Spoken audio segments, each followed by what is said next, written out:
All right, Rick. Sorry about that technical difficulty. Why don't you go ahead and take over, as I know the race is almost done.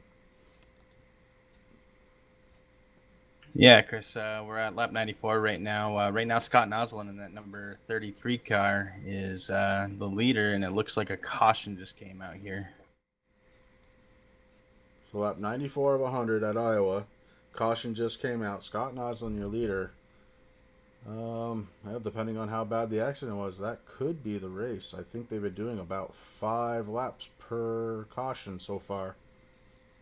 Yeah, that's what it's looking like, Chris. We'll see exactly what happens here as I catch up with the pace car. But right now, the running order is Scott Noslin is in first place, followed by Steve Baker in second, Andy Lambert in third, Dylan Blankenship in fourth, Garrett Robinson in fifth, Craig Bristol moved up to sixth, Douglas Wasaki is in seventh, Timothy Hale in eighth, James Edwards in ninth, Chase Swafford in 10th, Rick Greenaway in 11th, and that rounds out everybody who is on the lead lap right now. Patrick Smith, not exactly sure what happened there as I was trying to figure out what was going on with the stream.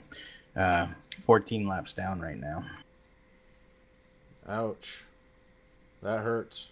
What? Oh, you don't know what happened to him? Oh, that's too bad, though. 14 laps down.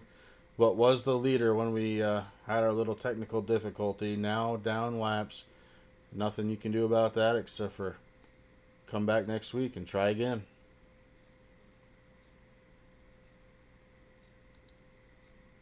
Yeah, you're absolutely right, Chris. Next week, they're going to be heading over to the USA International Speedway for 75 laps. From there, they're going to Irwindale, Lanier, Five Flags at night. The Bull Ring makes its appearance at the Racing for a Cause late model with 150 laps under the lights there. Heading over to Martinsville before the 4th of July weekend off. So July 5th, there will not be a stream, but we're coming back on the 12th at Langley, South Boston at night, Thompson, New Smyrna at night, and then finishing it up in Stafford, and then New Hampshire is going to be the season-ending race, 100 laps at the New Hampshire International Motor Speedway. I don't think it's international. New Hampshire, yeah, Motor Speedway. I should know that because it's our home track. But I'm sorry, I'm tired. That happens. That happens. Why don't you give us a little fill on what lap are we on now?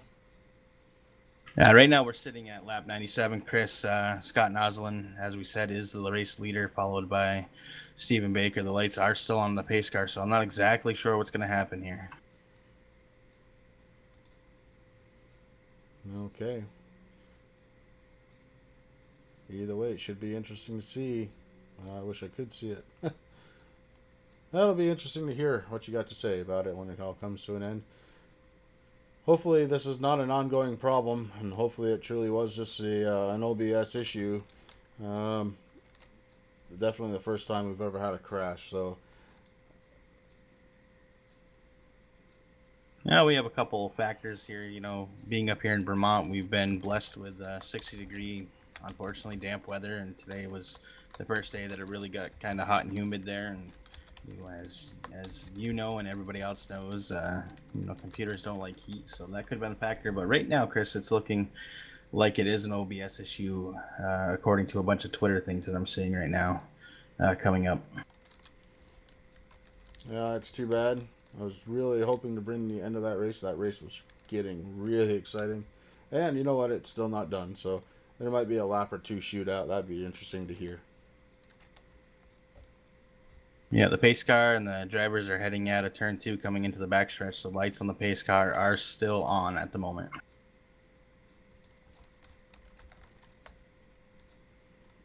If it does go green, it looks like it's going to be a green-white checkered flag, but we'll see what happens here as the pace cars are turning into three, coming into four.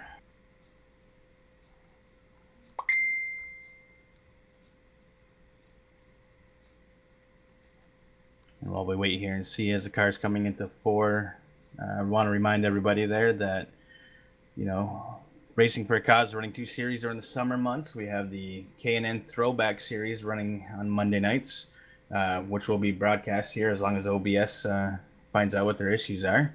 And obviously, like tonight, Wednesday night late model series is going to be going all summer long for 13 weeks before we take another break and then we move into our fall series. In that fall series, we'll probably see the return of me behind the wheel. I'm assuming you're going to take up the wheel again. Yeah, I definitely like to do it at least in a couple races. We're having kind of a little bit of fun here with this broadcast. It's something that you and I have talked about and, decided that we wanted to try to get more of our drivers on the big screen. The lights in the pace car are off, Chris, but as of right now, I'm not sure if we're going to be going green.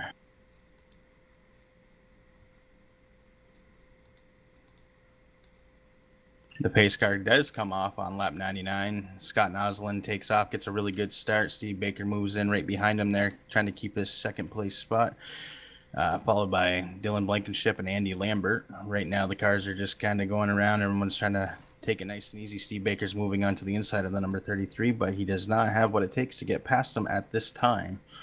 He just moved right up to his bumper, but Scott Naslund is still the race leader as they're coming around.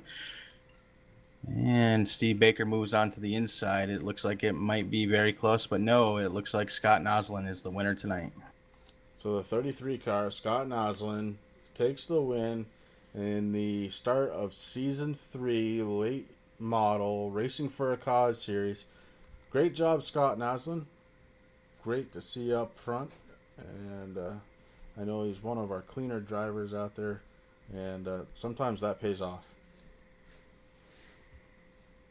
Most certainly, Scott did start. He qualified 15th. He is the race winner, followed by Steve Baker in second, Dylan Blankenship in third, Garrett Robinson in fourth, Craig Brestel in fifth. Douglas Wasaki started 10th. He made it into the sixth places where he finished. Timothy Hale is seventh. Andy Lambert came in at eighth. James Edwards came in ninth, 6 laps down. And rounding out the top 10, Greeny Greenaway took up the top 10. Great ride for Greeny. Great to see that. Great ride for everybody.